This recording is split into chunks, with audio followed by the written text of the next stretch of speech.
gente muito bem instalada na puta da vida.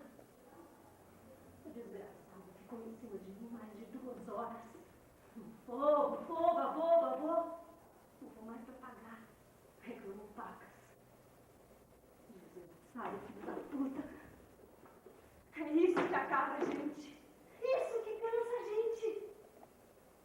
A gente só quer chegar em casa e encontrar o homem da gente de cara legal. Tirar aquele sarro e se apagar. Pra desforrar de toda a sacanagem no mundo de merda que está aí. Resultado? Você está de saco cheio por qualquer coisinha então pronta. Bate, a gente gosta da minha cara e na hora do bem bom sai fora. Poxa, isso arrega qualquer uma. Às vezes chego a pensar. Uma bosta! Um monte de bosta pedida! É mesmo. É mesmo o quê? Vocês são uma velha podre. Porra, nada mais nojento que puta velha. Porra!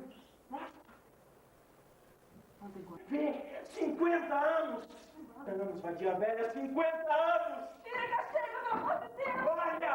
Olha bem velha! Coroa! Vadia velha, 50 anos no mínimo! Verdade, Valdo, pelo amor de Deus, ruim. Toda pisada, toda ruim, ainda com essa meleca na cara.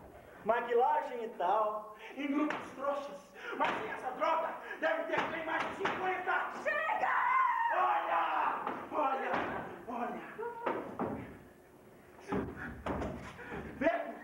Vê, puta, quanta ruga! Chega! Não aguento mais. Chega mesmo! Eu sou um cara boa pinta! Não vou perder essa vaca! Está aí. Todo o dinheiro que tenho. Pronto, é seu.